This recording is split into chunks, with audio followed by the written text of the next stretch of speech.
ন্যাটোর পূর্ব সীমান্তকে বড় ধরনের নিরাপত্তা সংকটে ফেলেছে রাশিয়া। ক্রমবর্ধমান আকাশসীমা লঙ্ঘন এই দুশ্চিন্তার বড় কারণ। সাম্প্রতিক সপ্তাহগুলোতে পোল্যান্ড, রোমানিয়া, এস্তোনিয়া, ডেনমার্ক ও নরওয়ের আকাশে রুশ ড্রোন ও যুদ্ধবিমান ঢোকার ঘটনা বেড়েছে কয়েকগুণ। ধারাবাহিক এসব অনুপ্রবেশ ন্যাটো জোটের জন্য নতুন উত্তেজনা তৈরি করেছে। রাশিয়ার রাতভর হামলার জেরে পোল্যান্ডের আকাশে ঢুকে পড়ে 19টি রুশ ড্রোন। হুমকির মুখে নিজস্ব যুদ্ধবিমান আকাশে তোলে পোল্যান্ড, সঙ্গে ন্যাটোর মিত্র বিমানও যুক্ত হয় টহলে। নিরাপত্তার কারণে ওয়ারসহ 4টি বিমানবন্দর সাময়িকভাবে বন্ধ হয়ে যায়। 3টি ড্রোন গুলি করে নামানো হয়, যা ইউক্রেন যুদ্ধ শুরুর পর ন্যাটো জোটের সবচেয়ে বড় পাল্টা প্রতিক্রিয়া হিসেবে বিবেচিত হচ্ছে। রোমানিয়া সীমান্তে 13 সেপ্টেম্বর প্রায় 1 ঘন্টা ধরে রুশ গেরান ড্রোন উঠতে দেখা যায়।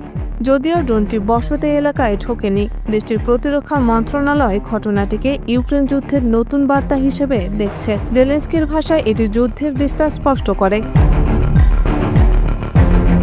ট্রান্সপন্ডার বন্ধ রেখে রাশিয়ার 3টি মিগ-31 12 মিনিট এস্তোনিয়ার আকাশে উড়ে যায়। কিনজাল হাইপারসনিক ক্ষেপণাস্ত্র বহনে সক্ষম এই বিমানকে এস্তোনিয়া উস্কানি হিসেবেই আখ্যা দিচ্ছে। জবাবে ন্যাটো সদস্য ইতালি, ফিনল্যান্ড ও সুইডেন যুদ্ধবিমান মোতায়েন করে। মার্কিন প্রেসিডেন্ট ডোনাল্ড ট্রাম্প ঘটনাটিকে বড় বিপদের সংকেত বলে আখ্যা দিয়েছেন। ডেনমার্কের কোপেনহেগেন ও অলবর্গ সহ একাধিক বিমানবন্দর ড্রোনের কারণে একাধিকবার বন্ধ করতে হয়েছে।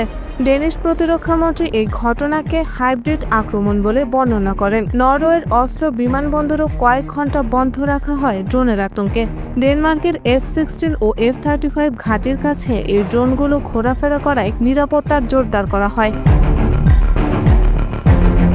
আলাস্কার আকাশ প্রতিরক্ষা অঞ্চলে 4টি রুশ বিমান শনাক্ত করা হয়েছে। তারা মার্কিন বা কানাডার আকাশসীমা লঙ্ঘন না করলেও নরওয়ের F-16 ও E-3 ও ট্যাঙ্কার বিমান পাঠিয়ে প্রতিক্রিয়া জানায়। বিশেষজ্ঞরা বলছেন, এ ধরনের অনুপ্রবেশ আর্কটিক ও উত্তর প্রশান্ত মহাসাগরীয় অঞ্চলে যুক্তরাষ্ট্রের কৌশলগত নিরাপত্তার জন্য সতর্কবার্তা।